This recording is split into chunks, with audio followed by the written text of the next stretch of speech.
copyrighted program created by the Rio Grande Oil Company. Los Angeles Police calling all cars. Attention all cars. Broadcast 153. Be on the lookout for two men working a bunco racket. These men are thought to be borrowing large sums of money on unowned property. That's all. Rosenquist.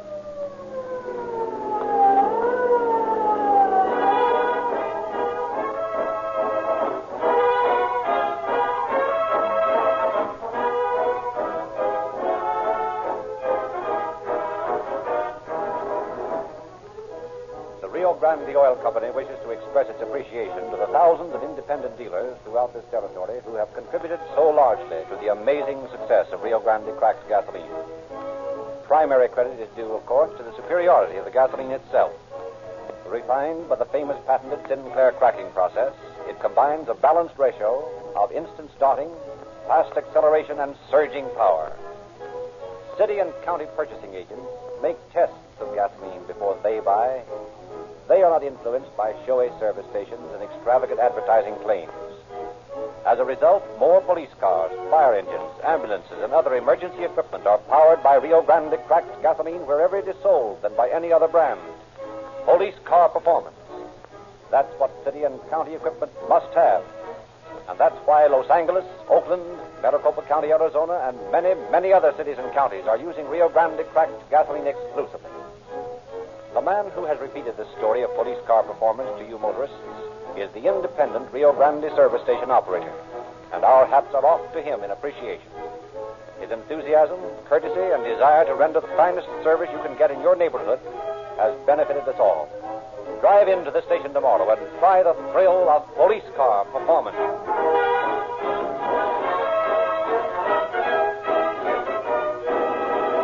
Now, once again, it is our pleasure to present Chief James E. Davis of the Los Angeles Police Department. Chief Davis. Good evening, friends. Tonight you will hear the story of two men who thought they could outsmart society as well as the police by working a racket as old as the well-known Army game. Theirs was a cleverly worked-out plan, with every detail rechecked until it looked foolproof. But, as in 99 out of 100 cases of this type, they made just enough small mistakes to eventually bring them to our bunco squad's attention. From that time on, theirs was a losing game. Detectives assigned to the case by Captain Canto, commanding the bunco detail, watched them slowly but surely walk right into the trap laid for them. And when the trap was sprung, there were two more criminals who had learned too late the fact that they could defy society just so long and no longer, that in the end they could not win. Thank you, Chief Davis. Ladies and gentlemen, tonight we take pleasure in presenting as guest artist Miss Esther Ralston, lovely star of many motion pictures, who has just completed work on Reunion, 20th Century Fox's latest vehicle with the Dion quintuplets. In tonight's story, Miss Ralston portrays the part of Cynthia Merrill.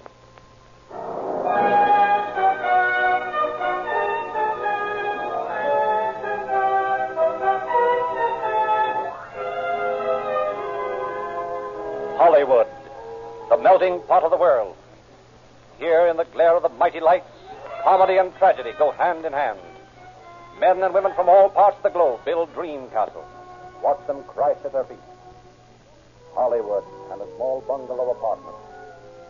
In the tiny parlor, garishly decorated with pictures of famous movie stars, a man and a woman facing each other. Facing Hollywood. I'm sorry, Jim. I hoped this wouldn't happen, and now it has. So, what are we going to do about it? I told you how I feel. You mean you won't give it up? You mean that all this tinsel is more important to you than our marriage? Jim, You're trying to tell me that the only thing you want right now is fame as an actress. It isn't just that. It's... Now that I've come so close to getting there, I can't just throw it over. Tomorrow they're testing me at the studio for a part that might make all the difference in the world. If you'd only try to understand how I feel about it, Jim. How about you're trying to see the way I feel about it, Sim? What kind of a marriage is this? Living in a 2x4 flat, eating, sleeping, breathing studio talk. Do you suppose I'm living on a bed of roses? But as soon as I hit, we won't have to live this way. You'll be able to support both of us, eh? And I can become Cynthia Marrow's husband, I suppose. The Queen's husband. No, thanks. It won't work, Cynthia. It can't work that way. If you weren't so unreasonable, it could work. I know. I'm the one that's unreasonable. I'm a stubborn, selfish so-and-so, and I can't see beyond the end of my nose. All right. I still say you're going to make up your mind what you want to do. Go on with this idiotic idea of yours, or be my wife and get out of this town where we can settle down as human beings again. Is there more to that, or have you finished? Well, there's a lot more I could say. It'd only be wasting words. I see. I'm not intelligent enough to understand you. Is that what you mean? You know perfectly well that isn't what I mean. Then why don't you say what you'd like to and get it over with? I imagine I can stand it. You know what you're doing right this minute, Sin? You're just asking for trouble. You're deliberately baiting me because you know I can't stand to hear you talking that way. Nonsense. It isn't nonsense. It's... Oh, all right. I give up. You know when you hit below the belt, don't you? You know just how and when to do it. And you know why you can do it, too, don't you? Because for some reason I can't explain, and in spite of everything, I couldn't get along without you. That's what makes me so mad when you start acting with me. That being the case, Jim, why don't you just drop this whole thing and let me see what I can do? I promise you if I don't make the grade, I'll give it all up. No. This is going to be one time that's different. You're going to make up your mind tonight one way or the other. And when you do, it's going to stick. One way or the other. Do you really mean that, Jim? I'm to give up my career or clear out? All right, then. I've made my decision. I'm clearing out, and I'm clearing out right now. Cynthia. Don't Cynthia me. You asked for it. Now you're going to get it. I'm not a child. I can take care of myself. How? I don't know, but don't worry. I can. Hollywood doesn't frighten me. Oh, listen, Sin. Be sensible. You haven't anywhere to go tonight. You can't just walk out into the rain and find a place. No? Well, that's exactly what I'm going to do as soon as I pack this suitcase. Up to this point, I thought you were bluffing with all this talk of yours. But now that I see which way the wind blows, I see a lot of other things. For instance? Well, for instance, the fact that... Oh, what's the use? It would be a waste of words. Thanks. You're welcome. There. You really mean this, then? You bet your sweet life I do. And now, if you don't mind, would you allow me to get past you and out the door? Of course. Thank you. When you come to your senses, let me know. Good night.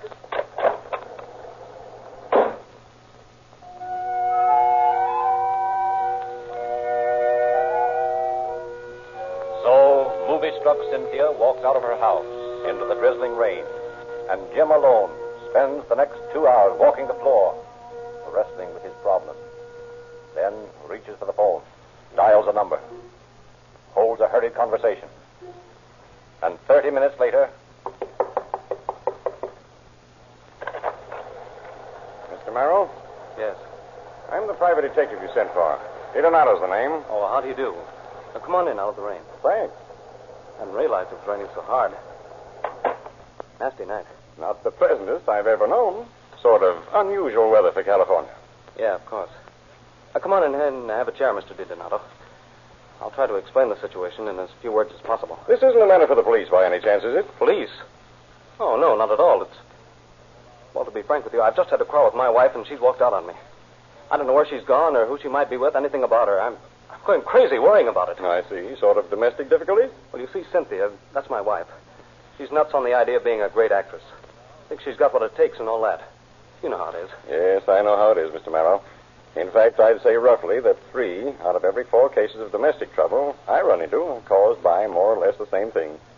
It's a chronic Hollywood disease. Well, what I want you to do is to find her for me. Have any idea where she is? No. Nice, simple beginning.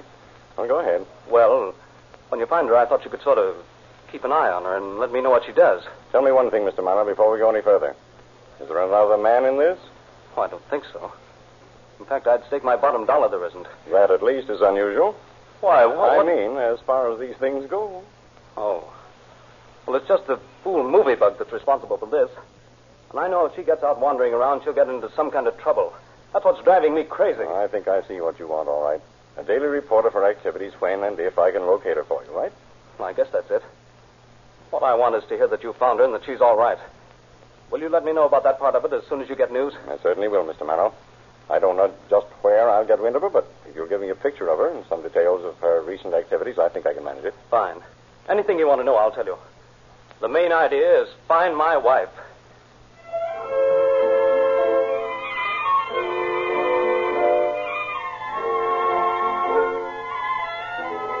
And so, Private Detective DiDonato and Cynthia's husband discussed the situation far into the night. And Cynthia, wet, cold, her stubbornness fighting a desperate battle with her desire to return home and admit defeat, she spends the night drinking endless cups of coffee and open all-night greasy spoons. And in the morning, the final blow. At the studio, a well-meaning casting director calls her into the office, talks to her. Oh, in order to save you a lot of time, I've decided to be frank with you, Cynthia. I haven't got a chance in the world. A swell kid and all that, but it takes more than that to make the grade in this business. I think I get it. You mean I can't act? Well, if that's the way you want to say it. Listen, kid, don't take it so hard. There's lots of other ways to make a living. It's a pretty tough racket, especially for a girl. If I were you, I'd just forget pictures and get interested in something else. Sure, just like that. Well, thanks for giving it to me straight anyway. I appreciate it. Only, kind of a jolt at this particular moment. Don't worry, I'll get along all right. Oh, you will. You've got what it takes, kid. For anything but pictures. I know. Goodbye, Mr. Elliot. For further details, read your morning papers.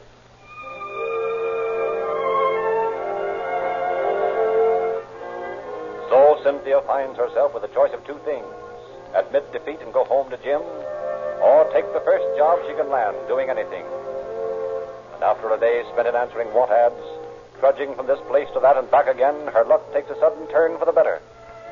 Takes her to a house on Crest Hill Road, where she lands a job as personal secretary with two attorneys. One stipulation of the job gives her a moment of panic when she learns that she's to live in a small house adjoining that of her employers. But the thought of Jim gloating over his victory if she goes home supplies the needed courage. And so, nervous but determined, Cynthia Marrow accepts the job, moves in.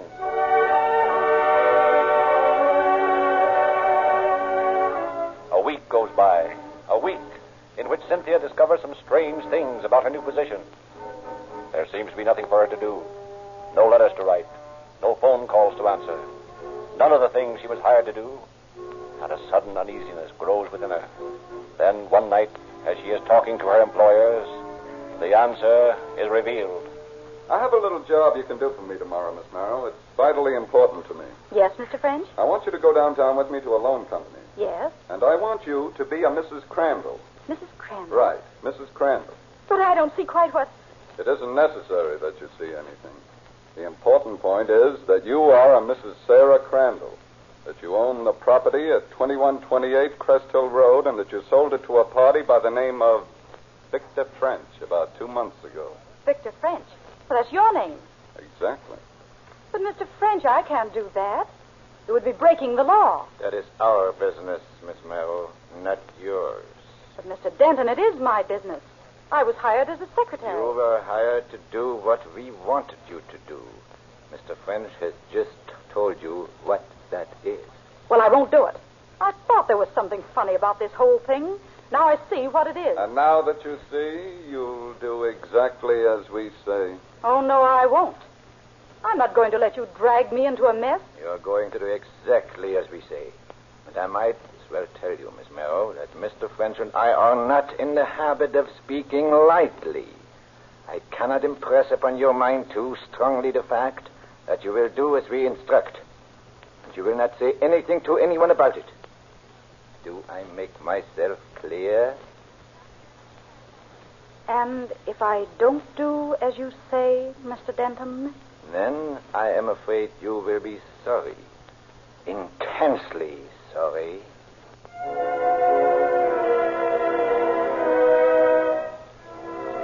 So Cynthia returns to her fear clutching her. Her mind whirling with the realization that she has walked into a spider's web. That her employers are not attorneys, but criminals, capable of doing anything.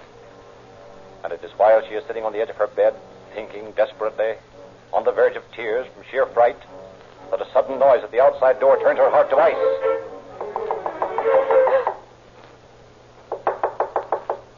Mrs. Morrow? Who is it? I'm a detective, ma'am. I've got to talk to you in a hurry. Detective, but... Please, Mrs. Morrow, don't waste any time. All right, just a second. What do you want? Come out here where we can talk. I'll explain in a minute. But I don't see what... Mrs. Marrow, if your friends in the house see us talking here, there'll be trouble. Now, please don't ask questions until we get up the street a ways. I'll explain everything then. All right, I'll come.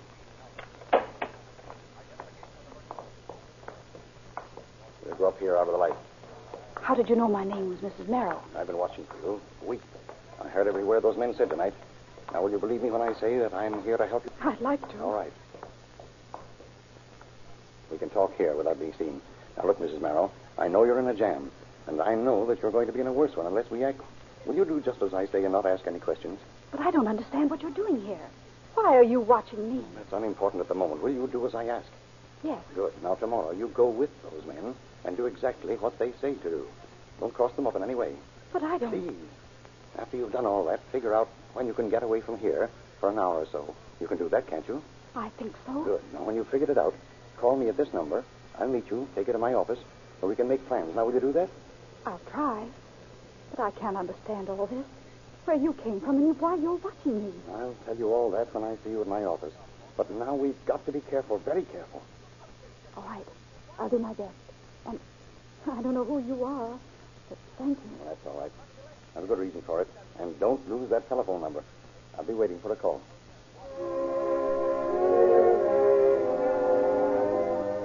The following day, Cynthia accompanies French to the loan company, follows his instructions to the word, returns to the house on Crest Hill Road. She has no opportunity to call DiDonato that night, but the following morning she tells French she has some shopping to do. Secures permission to go downtown for the morning. A hurried phone call brings the private detective in his car, and a few minutes later, they enter his office. Mrs. Merrill, this is Mr. Molyneux and Mr. Ryan. They work with me. How do you do? How do you do? How are you? Sit down. Thank you. Now, I want you to repeat exactly what Mr. French told you the other night, and also what you did yesterday at that loan company. Well, Mr. French told me that I was to say I was a Mrs. Crandall, and I told him I wouldn't. Then Mr. Denton told me I'd have to. And when I repeated that I wouldn't, he threatened me. In what way, ma'am? Well, he didn't say what he'd do if I didn't, but it was the look on his face and the implication that made me realize what I'd gotten mixed up in. Suppose you tell us just what it is that they're doing. Well, I'm not sure myself. But yesterday at the loan company, I had to sign a deed of some kind, saying that I had sold the property on Hillcrest to Mr. French. That is, that I, as Mrs. Crandall, had. And Mr. French and the man there talked about a loan. And from what I gathered, Mr. French and Mr. Denton are borrowing on the property they're living on. And you don't think they own it? No, I'm sure they don't. It's all pretty clear what they're up to, eh, Molyneux? That's that way. Mrs. Merrill, we're here to help you. We're going to. You've got to help us. But how? By going ahead with this idea, doing everything these men want you to. But I'm afraid. Supposing the police get onto this and arrest me, what do I do then? You don't have to worry about that, ma'am. You see, we are the police. What? I thought you said you were a private detective. I am, Mrs. Marrow, but these gentlemen are Lieutenants Molyneux and Ryan of the Los Angeles Police Bunco Squad. Then, you already knew about this? Well, Mr. DiDonato called us in after he talked to you the other night, Mrs. Merrill. See, we've known each other for some time, and when he saw that this was a criminal case, he turned it over to us. But, I don't understand this whole thing anyway. No one has told me anything except what to do. I guess it's my turn now, Mrs. Marrow. You see, I was hired to keep an eye on you, sort of see that you didn't get into trouble. Jim hired you. Well, I'm not at liberty to answer that, but the idea is that I was watching you from the time you left the studio to the time I talked to you the other night. And you've been spying on me, is that it? Oh, I wouldn't be too hasty about this, man. How would you be if Mr. DiDonato hadn't been watching you, hadn't been there to help you out? What would you have done then? No, I'm sorry, I didn't think. It was just the idea of being spied on that made me lose my temper. That's all right, ma'am. I'm used to that. And you want me to go back to that house and pretend to fall in with their plans? Is that right? Exactly. All right, I'll do it. But there's one thing I'm going to ask. Yes? That no one, and that includes my husband, knows of this. There'll be no publicity as far as we're concerned. And then I'll do it. Splendid. We appreciate your cooperation, Mrs. Merrill. Oh, I'm glad to help, only What, ma'am? I can tell you this. I'm going to be scared to death every minute from now on.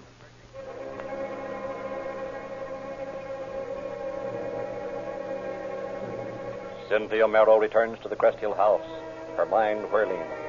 And Lieutenants Molyneux and Ryan lose no time, setting the wheels of the law into motion. They assign 2 men to stake the Crest Hill house, spend the rest of the day and all night poring over musty files in the Record Bureau, make plans for a foolproof trap, And by morning, they are in possession of the following facts. Past records show both French and Denton to have been arrested before on forgery and attempted extortion. The deed of sale on the Crest Hill property has already been forged by Denton. Evidently, the loan company needed only the substantiation of Mrs. Crandall, the past owner, to complete the transaction. A checkup with the loan company reveals the fact that it will be a matter of 3 days to a week before the final approval can be secured and the check issued. And acting upon this, Lieutenants Molyneux and Ryan interview a bewildered official at the loan company's offices. Give instruction. But Lieutenant, if these men are swindlers, why do you want us to give them the check? I don't understand. Because if you go right ahead, just we're all in the up and up, and don't scare them off. The minute you hand over the check, we'll knock them over. But supposing something goes wrong and they get the check, but you miss them. We are not in the habit of missing people we want. Oh, really? Well, yes. Well, it strikes me as risky business, handing out good money to crooks. Now, look. Is there any way that the signature on the check might be just wrong enough to keep them from cashing it? Oh, yeah. Yeah, well, isn't that a clever thought? It could be done, then. Oh, certainly. Easiest thing in the world. Well, that's the answer to your worry. As soon as the check is ready, let us know. Then notify French and Denton of the fact. When they come to get it, we'll do the rest.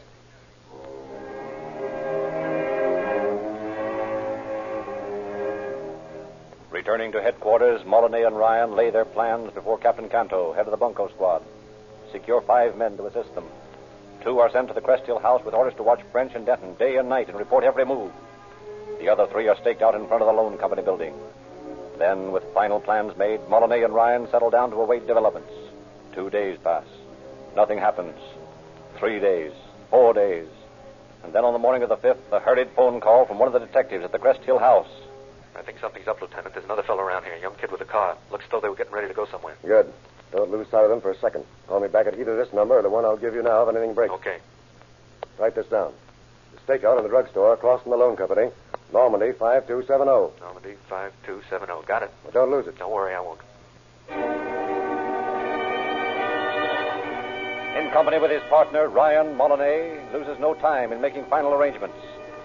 Then the 2 of them proceed to the drugstore, where they plan to watch for the suspect's arrival.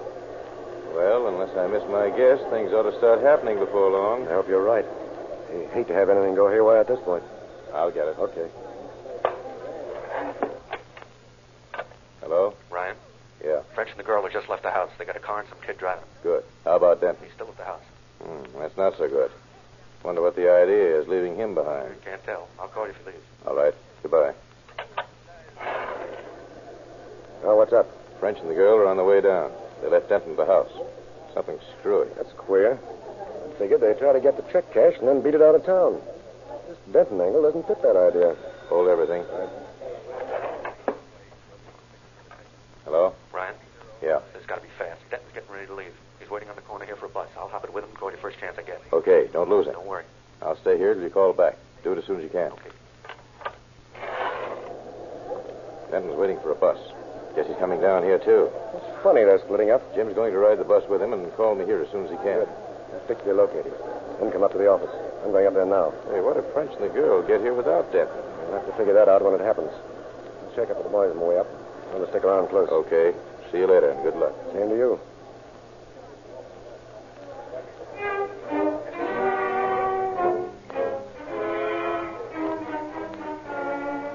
Leaving Ryan at the drugstore stakeout, Molyneux crosses the street, gives whispered last-minute instructions to the 3 men loitering at the entrance to the building, enters the offices of the loan company, where he is met by a highly nervous official.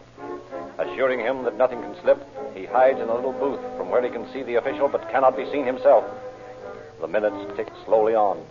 And then, suddenly, Lieutenant Ryan hurries through the door, approaches him. Something's up. Ray just called me, and Denton's down at the recorder's office. Looks as though he was waiting for someone. Oh, what the devil. Hey, wait. I've got it. Look, Ryan, you stick here with me. When I knock French over, you take the check and beat it downstairs. Get it sent over to Denton at the recorder's office by special messenger. What's the idea? I'll explain later. As soon as you sent the check, get over there fast and watch what happens. You see him take the check, pick him up. Get it? Yeah, I think I do. Good. Come on in this booth here. French and the girl ought to be here any minute. Okay. Flatten against the wall there. Yeah. This way we can see them, but they can't see us. Yeah, we hope. Right. Hey, wouldn't we feel silly if they'd gotten wise and left us flat-footed? Hey, you don't suppose anything like that could happen to you? It could, but I have hope that it isn't. Well, time will tell. Wait a minute. Quiet. Good morning, Mr. French, Mrs. Crandall. Good morning. I understand my check is ready. Oh, yes, that's right, quite right. I have it right here. Good. If you'll be so kind as to hand it to Mrs. Crandall. Oh, yes, of course. Of course, Mr. French. He's making the girl take it. Not so good. He's a smart lad. Here you are. $1,500. Thank you. All right. I'll take it now, Mrs. Crandall. Here you are. Now, let's go. Just a minute, Mr. French. What? Say, what is this? You might call it an arrest.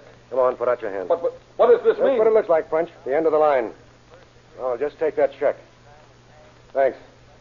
Yeah, Ryan. Get this over to our friend Denton as fast as you can. I'll keep Mr. French and the lady company till you get back. Leaving Molyneux and his prisoners at the office, Ryan carries out instructions, and 10 minutes later he watches Denton pocket the check, lets him walk out of the recorder's office into the street, then promptly places him under arrest. Returning to the loan company with Denton handcuffed to him, he rejoins Molyneux. So here we are, all together. It's a pretty smart idea of yours, Denton. Waiting to record this transaction till after you got the check. That way, if anything went wrong, you wouldn't have a forgery rap at the recorder's office. Look, wise guy, I'd like to know one thing. How the devil did you get on to us? Well, I'll let you in on it, but for one thing, French. You're going to have such a long time up there with nothing to do that I'd hate to deprive you of the pleasure of figuring it all out for yourself. You're a pretty smart fella. It'll be a very simple matter for you. Come on, let's go.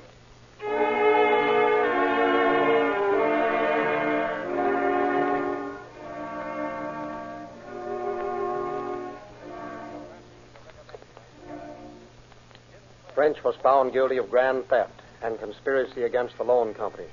And on May 12, 1932, he was sentenced to 1 year on the county road gang, 5 years probation, and fined $500. On December 9th of the same year, his probation was modified, and he was released. Denton was found guilty of forgery and conspiracy, and on May 6, 1932, Judge Barnett of the Superior Court of Los Angeles sentenced him to San Quentin Penitentiary to serve a term of from 1 to 14 years. The girl was held as a witness during the trial and later released. Thank you, Chief Davis. If you could make tests of your gasoline as city and county purchasing departments do, you would never again be satisfied with anything less than the police car performance of Rio Grande cracked gasoline. You could not be induced to buy slow-burning, sluggish brands. You would use the same gasoline that Los Angeles, Oakland, Alameda, Fresno, Santa Barbara, San Diego, Maricopa County, Arizona, and many, many other cities and counties have used in their police cars, fire engines, ambulances, and other emergency equipment. Rio Grande cracked gasoline with tetraethyl. And you would use Sinclair motor oils, too. These completely de-waxed, de-jellied, longer-lasting motor oils are produced by the same nationwide organization that originated the famous patented cracking process, which makes Rio Grande cracked the best gasoline you can buy. Get your copy of Calling All Cars News from your independent Rio Grande dealer. Learn how you can help some boy or girl become a junior detective with free gifts of police badges, fingerprint outfits, handcuffs, sirens, and other valuable items. This is your narrator, Frederick Lindsley, speaking for the Rio Grande Oil Company.